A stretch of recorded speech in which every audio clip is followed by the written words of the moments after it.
2 CT7. Then he handed it to us, and we just went, boop, boop. I don't feel anything. World around you. Where's Claire? But there's messages in every game.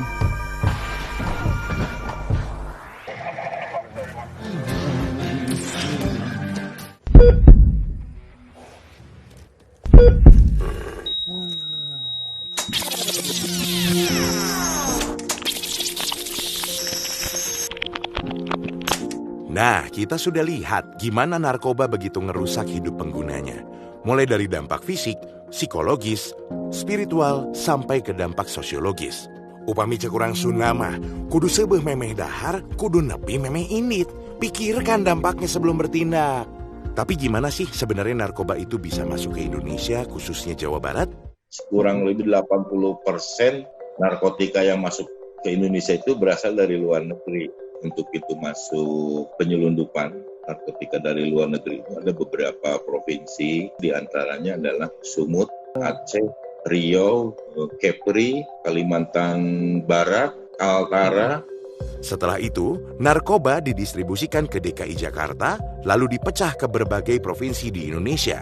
Di Pulau Jawa sendiri, ternyata Jawa Barat adalah provinsi dengan pendistribusian narkoba terbanyak. Lalu, gimana sih caranya menangani kasus narkoba yang semakin hari semakin bertambah? Segala penanganan kasus narkotika dilandasi Undang-Undang Nomor 35 Tahun 2009. Undang-undang ini telah mengatur sanksi-sanksi pidana bagi siapa saja yang melanggar. Bagi orang yang memproduksi atau mengedarkan, tentu sanksi hukumannya lebih berat daripada orang yang menggunakan saja. Khusus untuk pengguna akan ada penanganan khusus, yaitu rehabilitasi.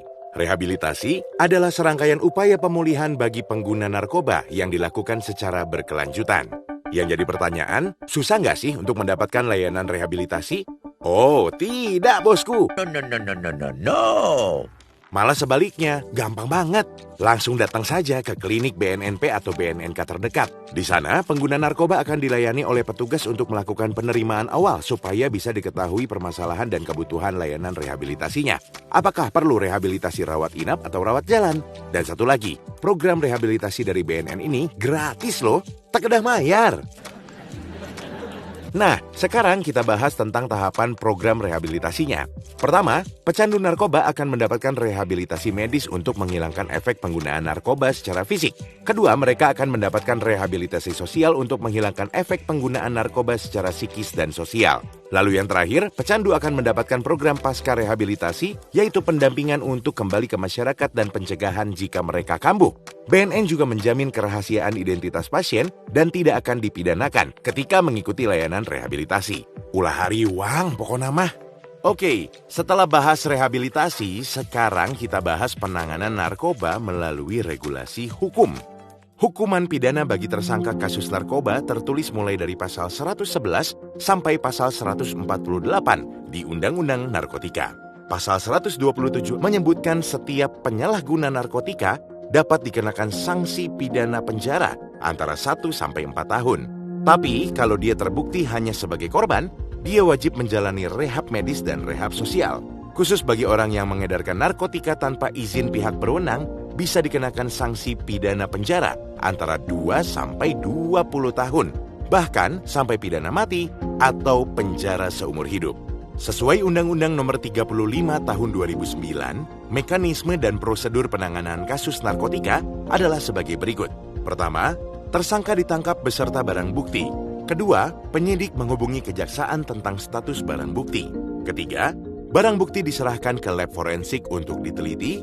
Dan terakhir, pemusnahan dengan cara dibakar habis sampai nggak ada sisa. Mungkin dari kalian ada yang bertanya, kalau narkobanya dibakar, apakah asapnya nggak berbahaya? Kayak orang teler deh gara-gara hasilnya. Tenang, pembakaran narkoba dilakukan dengan menggunakan insinerator.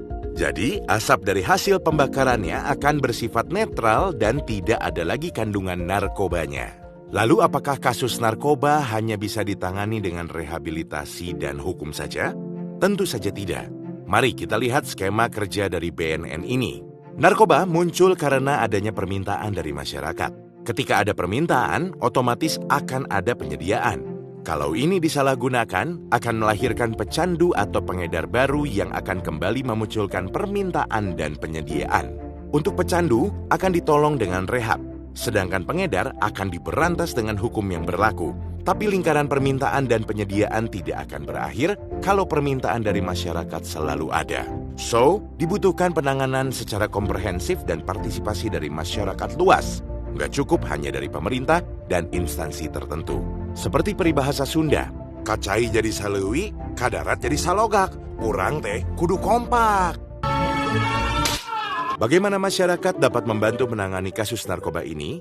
Menurut hasil penelitian UNODC, unit terkecil dari masyarakat yaitu keluarga dihitung sebagai tolok ukur keberhasilan. Selain itu juga, keluarga adalah lingkungan pertama di mana seorang anak dapat bertumbuh. Kalau anak itu tumbuh dalam keluarga yang sehat, resiko dia pakai narkoba menjadi kecil. Karena itu, pada tahun 2021 ini, BNNP Jabar akan fokus mencegah pengedaran narkoba mulai dari ruang lingkup keluarga dan sekolah supaya dapat mengurangi permintaan dan penyediaan narkoba serta mengurangi kerusakan diri terhadap narkoba. Hayu kita sama-sama edukasi dini mengenai narkoba. Jabar bersinar, Jabar juara. Salam sehat tanpa narkoba.